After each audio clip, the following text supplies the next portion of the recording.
네, 성도님들의 그 뜨거운 기도와 후원 덕분에 2026년 교회학교 여름사역을 은혜롭고 또 안전하게 마칠 수 있었습니다. 하나님께 감사드리며 또 함께해 주신 모든 교우분들께도 진심으로 감사드립니다. 먼저 간단하게 이번 여름사역 각 부서별로 보고를 좀 드리려고 합니다. 이번 영유치부 유초등부 여름성경학교는 살아가요 하나님 나라라는 주제로 유혹 많은 세상 가운데서도 오직 하나님만을 붙들고 하나님 나라를 사모하며 살아가야 한다라는 말씀을 아이들에게 심었습니다. 영유치부는 총 제적 10명 중에 토요일과 주일 이틀간 진행된 성경학교에 토요일 8명, 주일에는 제적 전원인 10명이 참석하였습니다. 유초등부는 총 제적 17명 중에서 새 친구 2명을 포함한 13명이 성경학교에 함께 했었고, 교회에서 1박을 하며 아이들과 더 깊은 교제를 나눌 수 있었습니다. 특별히 토요일에는 영유치부와 유초등부가 함께 외부 워터파크에서 신나는 물놀이를 즐길 수 있었는데, 영유치부 아이들의 아버지들의 그 협조와 또 여러 선생님들의 협력 덕분에 사고 없이 안전하게 또 즐거운 시간을 보낼 수 있었습니다. 청소년부 여름수련회는 커넥트라는 주제로 서로 다른 우리가 마치 다른 조각들이 맞춰지듯 하나로 연결되어서 예배와 교회를 함께 세워가자 하는 것들을 가르쳤습니다. 청소년부는 총 제적 21명 중에 새 친구 1명을 포함한 10명이 수련회에 참석했습니다. 특별히 우리 윤두영 권사님께서 아산에 있는 자택 윤승구 가옥을 1박 2일 동안 흔쾌히 내어주셔서 한옥을 경험할 기회가 많지 않았던 그 청소년부 친구들이 한옥에서 먹고 자며 즐거운 추억을 쌓을 수 있었습니다. 2026 교회학교 여름사역은 새 친구 3명을 포함한 총 33명의 학생들과 25명의 교역자, 선생님들이 함께 큰 은혜를 받는 귀한 시간이었습니다. 여름사역을 통해 하나님의 사랑을 경험한 우리 교회학교 친구들이 말씀 위에 굳건히 서고 세상을 하나님의 향기로 물들일 수 있도록 끊임없이 기도해 주시고 관심 가져주시기를 부탁드립니다. 말씀 나누겠습니다. 오늘 말씀은 영유치부 또 유초등부 아이들과 성경학교에서 중점적으로 나누었던 그러한 내용을 토대로 준비해 보았습니다. 여러분, 살라미 전술이라는 말을 들어보신 적이 있으신가요? 이 살라미는 워낙 딱딱하고 짜서 한 번에 통째로 먹기 어려운 이탈리아 소세지를 이야기하는데, 아주 얇게 썰어서 한 조각씩 먹곤 합니다. 이 살라미 전술은 정치나 외교 분야에서 주로 쓰이게 되는데, 한꺼번에 큰 목표를 취하려면 상대의 강한 반발에 부딪히기 때문에 목표를 아주 미세한 단계로 나누어서 상대가 알아차리지 못하게끔 아주 조금씩 자신의 전략들을 적용해 나가는 것입니다. 그런데 이러한 전술이 하나님 나라의 백성인 바로 우리가 세상에 물들어가는 과정과 참 닮아 있구나라고 깨닫게 되었습니다. 사탄은 결코 오늘부터 하나님을 버리고 세상을 왕으로 모셔라 라며 정면으로 도전해 오지 않습니다. 대신 사탄은 살라미 전술을 통해 아주 얇은 조각 하나를 우리들에게 내미는데, 이번 한 주만 예배보다 학원 스케줄, 회사 스케줄을 우선해보자. 매번 정직하면 나만 손해보는 것 같은데 이번 한 번만 적당히 타협해보자 등입니다. 이런 속삭임은 내가 따른다고 해도 당장 신앙이 무너지는 것 같지도 않고, 여전히 내가 교회에 다니고 있으니까 괜찮다 라고 착각하게 만들지만, 이 얇은 조각들이 하나씩 쌓이기 시작하면 결국 무서운 일이 벌어지고 맙니다. 얇게 썰려나가는 소시지처럼 우리의 거룩함, 이것들도 조금씩 잘려나가게 되고, 어느덧 그 자리에 들어온 세상의 그 한 발이 결국 우리의 영혼의 안방까지도 차지해버리고 마는 것입니다. 오늘을 살아가는 우리들의 모습은 과연 어떻습니까? 이미 우리는 크고 작은 모양으로 세속화된 바로 우리들의 모습을 발견하게 됩니다. 그렇다면 나의 가치관과 삶의 태도, 여기에 배어버린 이 세상의 방식을 어떻게 지워내고 진정으로 하나님이 기뻐하시는 모습으로 우리가 살아갈 수 있을까? 이것에 대한 답을 오늘 본문 말씀을 통해 함께 깨닫는 귀한 시간 되시기를 소망합니다. 오늘 본문인 마가복음 1장은 예수 그리스도의 공생애가 어떻게 시작되었는지 이것을 압축하여서 잘 보여줍니다. 예수님은 요단강에서 세례를 받으시고 성령에 이끌려서 시험을 이기신 후에 구원의 첫 발을 내디디셨습니다. 본문 14절에 보면 예수님의 그 역사적인 첫 사역이 하나님의 복음을 전파하는 일이었다라고 말하고 있는데, 그 복음의 핵심적인 메시지, 그것은 과연 무엇이었습니까? 이어지는 15절에서 예수님은 복음을 이렇게 설명하는데, 우리가 함께 한 목소리로 읽어보겠습니다. 함께 읽습니다. 때가 찼고 하나님의 나라가 가까이 왔으니 회개하고 복음을 믿으라. 아멘. 예수님의 첫 선포는 하나님의 나라, 바로 이것이었습니다. 이는 하나님 나라가 예수님의 사역의 일부분이 아니라 그 사역의 핵심이자 그 사역의 전부였다라는 사실을 보여주는 것입니다. 그런데 예수님이 그토록 간절하게 선포하셨던, 가장 처음에 선포하셨던 이 메시지가 2000여 년이 지난 오늘 이 자리에 앉아있는 우리들에게는 과연 어떠한 의미가 있습니까? 솔직히 돌아보면 우리는 이 질문 앞에 쉽게 대답하기가 어려운데, 우리의 실제 삶은 하나님의 나라가 아니라 이 세상 나라 기준으로 돌아갈 때가 너무나도 많기 때문입니다. 자녀가 좋은 대학에 가고 안정된 직장을 얻는 것, 이것이 신앙보다 우선순위에 놓이고, 통장의 잔고와 나의 자산의 크기가 그 사람의 됨됨이를 가늠하는 척도가 됩니다. 주일에 교회에 와서 예배는 드리지만 월요일부터 토요일까지의 삶은 세상이 정해놓은 모양의 그 성공을 위해 달려가는 것이 바로 우리들의 솔직한 모습일 때가 너무나도 많지 않습니까? 그런데 더 큰 문제는 이렇게 살면서도 우리 스스로 신앙이 없구나, 내가 신앙이 없다, 신앙이 부족하다 라고 여기지 않는다는 사실입니다. 정작 삶의 중심을 차지하고 있는 것이 하나님이 아니라 세상이 제시하는 성공과 안정으로 이미 우리의 가치관이 세상에 함몰되어 살아가고 있음에도 불구하고 여전히 내가 교회에 다니고, 여전히 내가 기도를 하며 살며, 여전히 내가 헌금을 드리기 때문에 내 신앙이 잘못되어 가고 있구나라는 자각 자체가 없습니다. 그렇다면 오늘 본문에서 예수님이 선포하신 이 하나님의 나라를 통해 과연 우리는 무엇을 깨달아야 할까요? 우리는 어떤 나라, 그 나라를 이야기할 때 자연스럽게 그 나라에서 살아가는 그 사람을 떠올리게 되는데, 어떤 나라든 그 나라에 소속된 사람이 있기 때문입니다. 그렇다면 하나님의 나라, 이것으로 시작되는 이 예수님의 선언은 우리의 소속을 근본적으로 바꿔라 라는 의미입니다. 예수 그리스도를 믿음으로 구원받은 우리는 이제 더 이상 이 세상에 속한 자들이 아니라 바로 하나님 나라의 백성이 된 것입니다.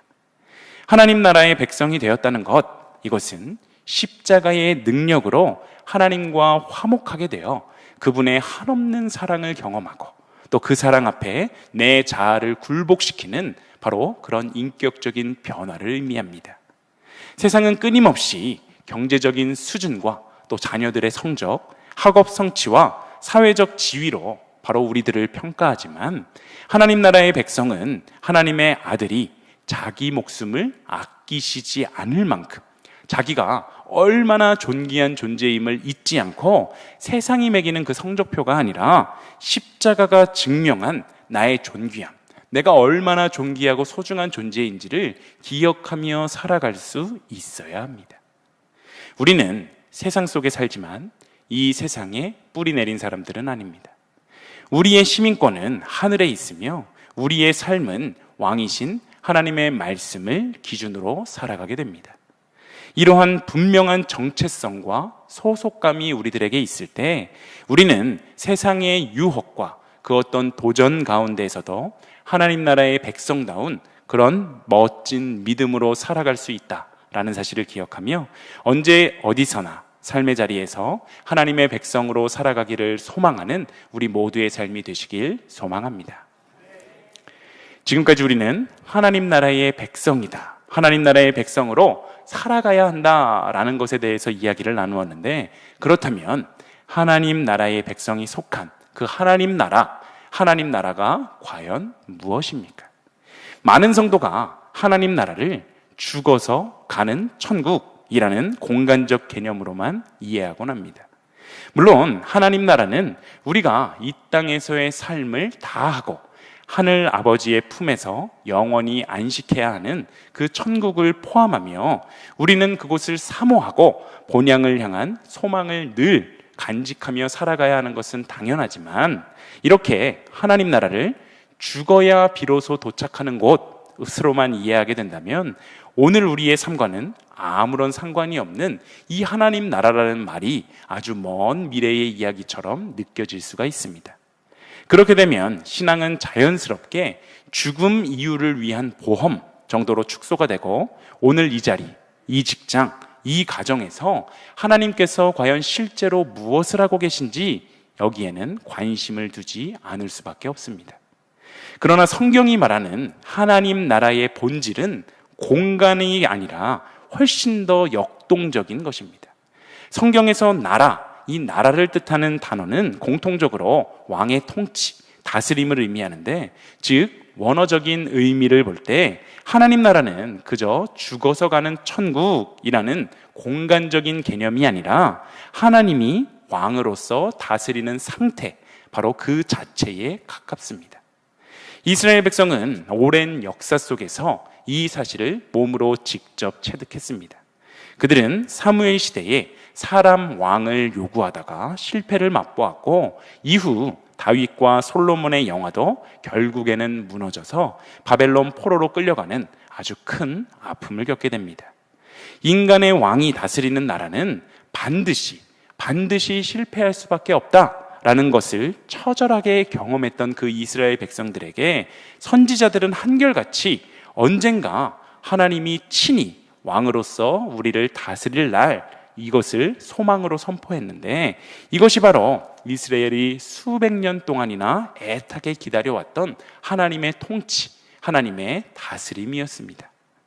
바로 그 오랜 기다림의 한복판에 예수님께서 공생애의 첫 시작으로 하나님 나라가 가까이 왔다라고 선포하셨고, 그 선포는 말로만 그치지 않았습니다. 예수님은 손을 내밀어 나병 환자를 만지시고 아무도 가까이 하지 않던 세리와 죄인들과 함께 식탁에 앉으셨고, 또 죽은 나사로를 무덤에서 불러내셨고, 풍랑이 이는 바다를 향해 잠잠하라 라고 명령하셨습니다.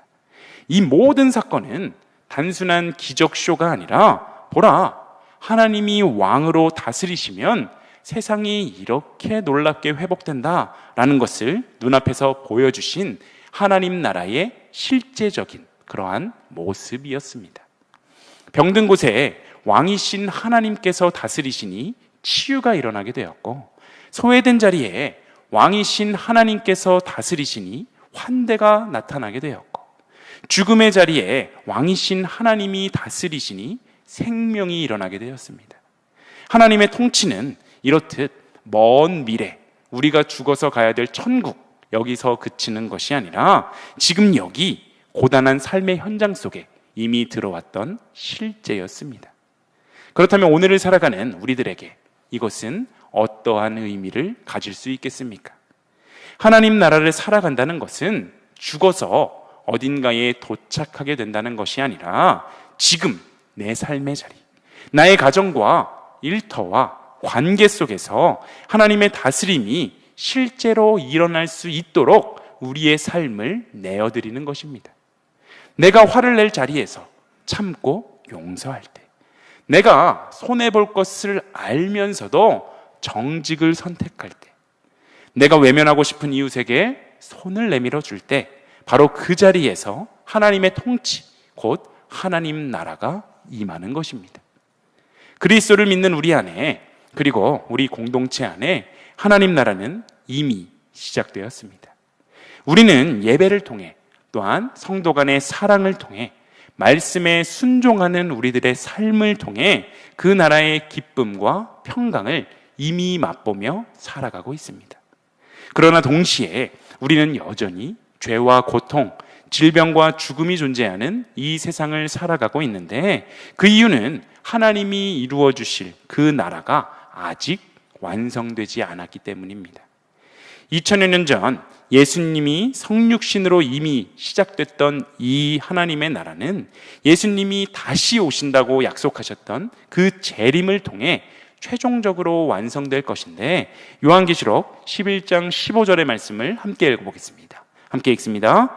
세상 나라가 우리 주와 그의 그리스도의 나라가 되어 그가 세세토록 왕노릇 하시리로다. 아멘.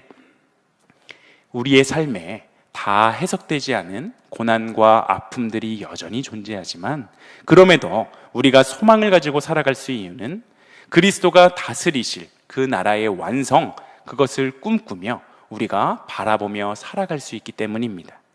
아직 완성되지 않은 하나님의 나라이지만 이미 우리 안에서 시작된 그 하나님 나라를 바라보며 또 누리며 날마다 하나님의 사랑과 참된 평안을 누리며 살아가는 우리 모두의 삶이 다 되시길 소망합니다.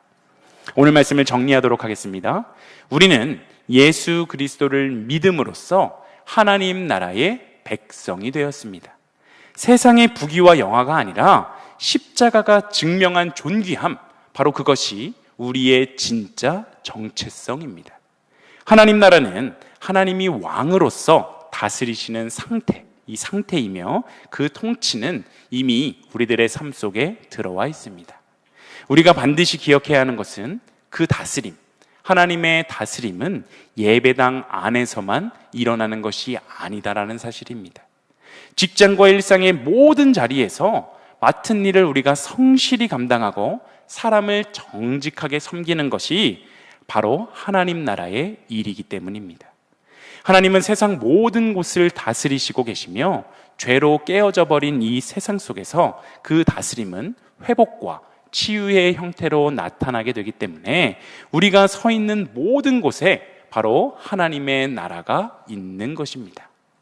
사탄이 얇은 소시지 조각을 내밀면서 우리의 믿음을 갉아먹으려고 할 때 우리의 대응은 삶의 모든 영역을 왕이신 하나님의 다스림 아래에 두는 것입니다.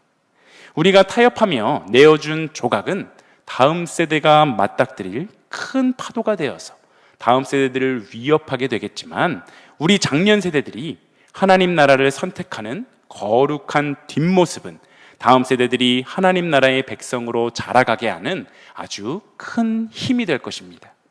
우리 일신교회의 모든 세대가 하나님의 다스림 안에서 그분의 백성으로 살아가며 우리 삶 가운데 일하시는 그 주님을 바라보고 감사하며 기뻐할 수 있게 되기를 소망합니다.